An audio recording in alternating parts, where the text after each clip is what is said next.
একেবারেই নতুন police box তালসি মোড় ট্রাফিক পুলিশ বক্স সেই পুলিশ বক্সটি একেবারেই লুট করা হয়েছে, ঘুরিয়ে দেওয়া হয়েছে, আগুন দেওয়া হয়েছে। আমরা একটু ভেতরে দেখতে চাই যে পরিস্থিতিটা আসলে এখন কেমন রয়েছে। আমরা একটু যদি ক্যামেরা পার্সনের সহযোগিতায় দেখাই, পুরো পুলিশের যে বক্সটি রয়েছে সেটি একেবারে লুটপাট করা হয়েছে, নতুন এটি করা হয়েছিল, ভাঙচুর করা হয়েছে। এখানে রিসিপশন ছিল। ধন্যবাদ অদিতি। আমার সামনেই এখনও পুলিশের, আমরা একটু যদি দেখাই ক্যামেরা পার্সনের সহযোগিতায়, যে এখনও আসলে পুলিশের সাথে সেই সংঘর্ষটি চলছে। আমরা দেখতে পাচ্ছি যে পুলিশ বেশ কয়েকজনকে, যাদের গলি থেকে ইটপাটকেল নিক্ষেপ করছেন এবং তাদেরকে আটক করার চেষ্টা করছেন। অনেকটা পুলিশ লাঠিচার্জ করছেন বেশ কয়েকজনকে। পুরো এলাকাটি আসলে রণক্ষেত্র গত 1.5 ঘন্টা ধরে, এবং পুলিশই সেই অ্যাকশন চলছে এবং পুলিশ বেশ কয়েকজনকে আমরা দেখেছি আটকও করেছে।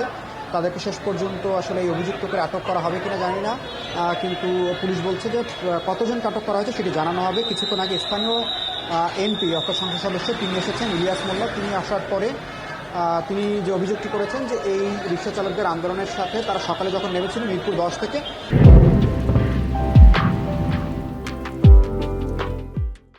তারপরে আসলে তিনি অনেকটাই এসে তাদেরকে বুঝিয়ে পাঠিয়ে দিয়েছেন।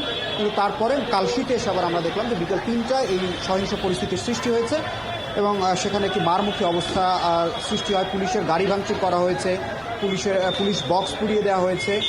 এমনকি আরও একটি পুলিশ বক্স আপনাকে আমি একটু দেখাই, একেবারেই নতুন পুলিশ বক্স তালসি মোড় ট্রাফিক পুলিশ বক্স সেই পুলিশ বক্সটি একেবারেই লুট করা হয়েছে, ঘুরিয়ে দেওয়া হয়েছে, আগুন দেওয়া হয়েছে। আমরা একটু ভেতরে দেখতে চাই যে পরিস্থিতিটা আসলে এখন কেমন রয়েছে। আমরা একটু যদি ক্যামেরা পার্সনের সহযোগিতায় দেখাই, পুরো পুলিশের যে বক্সটি রয়েছে সেটি একেবারে লুটপাট করা হয়েছে, নতুন এটি করা হয়েছিল, ভাঙচুর করা হয়েছে। এখানে রিসিপশন ছিল, চেয়ারগুলোতে আগুন দেওয়া হয়েছে, উপরে ফ্যান রয়েছে, সেই ফ্যান পিছিয়ে একেবারেই ভাঙচুর করা হয়েছে। ভেতরে ওখানে পুলিশের ট্রাফিকের যিনি টিআই বসতেন, ট্রাফিক ইন্সপেক্টর, এখানে অনেকগুলো সিসি ক্যামেরা ছিল। সেই সিসি ক্যামেরার যে সার্ভার রয়েছে সেই সার্ভার লুট করা হয়েছে। এখানে মনিটর ছিল, মনিটর লুট করা হয়েছে। এসিতে আগুন ধরিয়ে দেওয়া হয়েছে। এখানে চেয়ার, আসবাবপত্র সব লুট করা হয়েছে, ভাঙচুর করা হয়েছে, আগুন দেওয়া হয়েছে।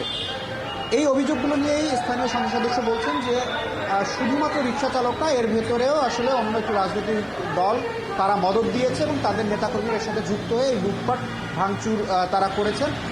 সে কারণে পুলিশ প্রায় 1 ঘন্টা পরে এখানে আসলে ঢুকতে পেরেছে। ইটপাটকেল নিক্ষেপ, পুরো ঘটনাটি আমরা ছিলাম, ইটপাটকেল নিক্ষেপ চলেছে। এরপরে পুলিশের যখন বাড়তি বেশ কয়েকটি দল এসেছে, তারা আসলে এরপর থেকে পরবর্তীতে তারা এই অভিযান শুরু করে এবং আমরা দেখেছি বেশ কয়েকজনকে এর মধ্যে ধরপাকড় হয়েছে।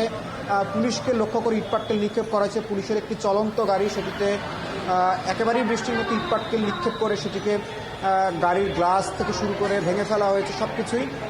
কোনো মতে ড্রাইভার আসলে সেখান থেকে পালিয়ে গেছেন।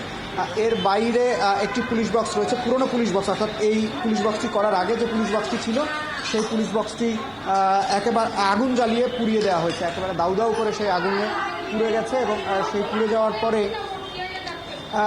পুলিশ যে ব্যবস্থা নিয়েছে সেটি আসলে তাদেরকে সরিয়ে দেওয়ার চেষ্টা করা হয়েছে, কিন্তু একেবারেই রণক্ষেত্র অবস্থা। আপনাকে একটু আমি এই পরিস্থিতিটা দেখাই। এখানে নতুন এই